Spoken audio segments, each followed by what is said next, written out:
Yeah, greetings. So this is my second demonstration of the stiffener tool in CATIA.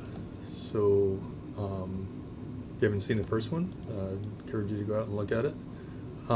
This one is where kind of the stiffener tool makes its money. So I'm going to do notice of what I have here. So I've got I hide some of this stuff in the background, but I've got just imagine this as a plastic type of part or something that requires thin wall, and you want to add some support to it. So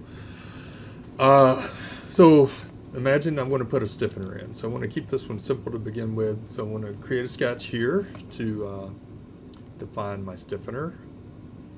And a lot of this I covered in my previous demonstration, so you can go back and look at some of the more advanced terminology here. But I'm going to create a line here that's going to serve as my stiffener. Stiffener works similar to a pad. I want to do this one from the side versus from the top. From the top stiffener and will replicate more of a pad than this one will, but this is from the side. So what's going to happen with the stiffener is it's going so of course think about where my sketch plane is. So it's going to project parallel to the sketch plane. So normally a pad would be perpendicular to a sketch plane, but this one is going to go parallel to my sketch plane within the current body. Okay, and then I'm going to select, it's going to have neutral fibers selected, and by default you're going to have merged in. So let me go to the stiffener tool. Typically you can find it on the sketch tools toolbar. It may be behind the solid combine tool, so go look behind the solid combine tool. This is going to be what I add stiffness to. I'm going to go with 1/8 of an inch thickness, neutral fibers selected by default, and that's what's happening. It's going both sides, and I'm doing from the side. And so from the side will currently merge with existing solid in the current body. If I try to do from the top, it's probably going to give me a warning or an error, and it did, because there's no solid to merge with. So it's merging with the current solid. So if you think of this as like a pad, merged ends is turned on by default. But a pad does normal to the sketch plane, which would be more what from the top does. So that is a very, very simple stiffener, and it gives you that result. Now, you can pattern this, of course, if I wanted to. Now, what I show my students quite a bit is, notice you've got this rounded here, and that's probably not going to work in a plastic. Well, there's a lot here that's not going to work with a plastic design, but just imagine you want that to be a rounded, what CATIA would be referred to as a tritangent. So I can certainly throw a tritangent on this to round off that top corner.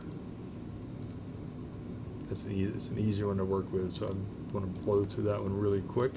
So now I've got I've got 3 faces here, but the faces come tangent to each other. So this is so you got 3 faces, and you got a topological edge here, meaning they're sharing a common edge, and those edges are tangent to each other. That was a tritangent, so I know they're tangent to each other. So I can now throw in a regular fillet if I wanted to, and just do a face select. It's going to, with tangent propagation turned on, it's going to propagate over these tangent edges and find the G0, I refer to as G0 edges in the current body.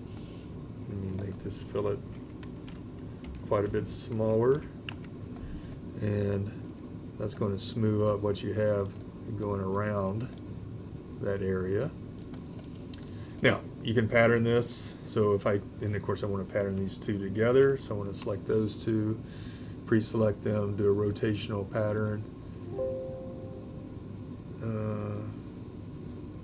and I'm not sure what that is, but I'm going to, oh, you know what, I forgot to select one of the fillets. I had a tritangent and a normal fillet, I forgot to select one of them. So I'm going to come over here, I'm going to do a pattern. Let's do a complete crown, and we'll just do 3. Now I've got a line here from my reference location, so I was able to pattern those 3. Simple. So I want to show you something slightly more advanced. So I'm going to take those four features actually, counting the pattern. So 3 features and a transformation feature. Take those out. I want to change my order regeneration to the bottom of my part body here and bring in a hole. Okay, so I'm going to make it a little more interesting. So and then I've also got a reference plane. So I'm going to open up my reference plane geometric set.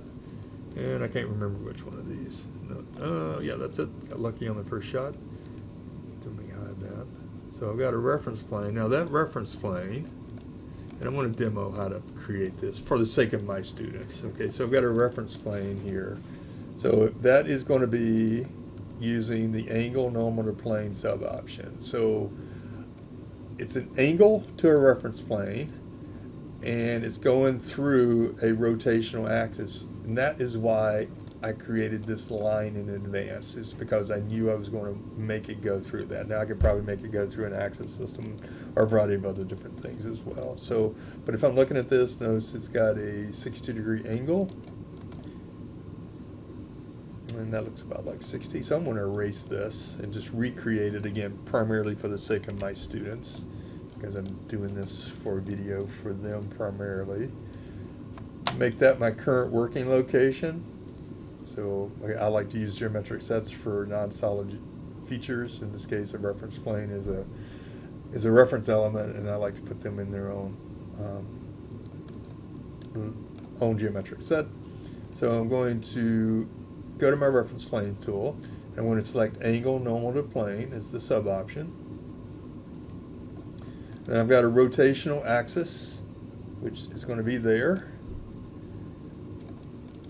And that's why I created that, by the way, is a line from the origin. So that's a point direction line, if you're curious. But that's so I'm going to come in here, and I'm going to use this as my reference. So I'm just selecting whatever default reference plane that is, and I'm going to put in a 60-degree angle. Let's preview that and see where it's placing it. It's placing it here in the middle, which is fine. So typically you can grab that little move icon and move it out so you can see it better. So there we go. So I got that out there. So I'm going to use that as my sketch plane for the sketch. It's going to end up being the stiffener. So let me change to be a good student here and change to my sketches geometric set, and I'm going to sketch here. It's going to be similar to as I sketched before. I require my students to, for the most of the time, have their sketches fully constrained. So in other words, they're going to be green. I'm not going to show that in this demonstration. Let them figure that out on their own, or you can figure that out on your own. But I'm going to leave it white for now. It does allow for me to be a little more creative with my design down the road if I want to tweak it around without worrying about constraints first. But so I got that created. I need to make sure I'm in my current working body. So right click, define in work location. Define in work object.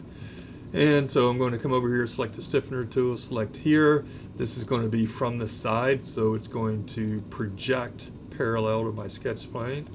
It's going to go up to solid geometry within the current body. I'm doing neutral fiber, merged ends is turned on by default, and I'm doing 1/8 of an inch extrusion.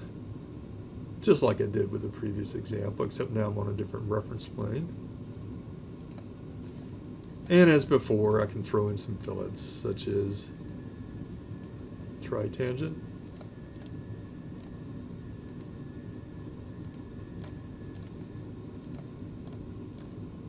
And throw in a regular face-to-face fillet. So it should propagate over if I've got tangent propagation turned on. That gives me some rounded stuff going on there. Now, let's pattern this. So notice I have a hole in the stiffener, so I want to take all those at the same time. So I want to take hole all the way down to my stiffener and pattern these together with a rotational pattern, or circular pattern as CATIA calls it. Got those 4 elements pre-selected. Reference location will be the same line, complete crown 3 of those, and there we go. And that's nice. Now, of course, I pattern everything together. If my design came back and said, hey, we need 4 holes with 4 stiffeners, well, then I'd have to make some dimension changes, but it's still possible. Original angle may have to change to 45, increase to 4, just some stuff. But, and again, that's just an example of also creating a pattern of multiple features, 2 sketch space features, and then some dress-up features as well. So that is the stiffener tool. And just a reminder, and this is again primarily for my students, you got 2 options here, from the side, from the top. From the side is going to be an extrusion parallel to the sketch plane of your object. From the top is going to be normal to your sketch plane, which is very, very similar to a pad. So if you're thinking pad, you can almost do all of these from the tops with the pad tool, with neutral fiber immersed in selected with the thick option. So there's some caveats to that, so just be careful with that. But that's the stiffener tool in CATIA. And again, just imagine the scenario here. You got a thin wall part and you want to add some strength to it without increasing a lot of mass, so you can throw in stiffeners to help add. Essentially, it's stiffening those walls. So I hope that helps. Have a great day.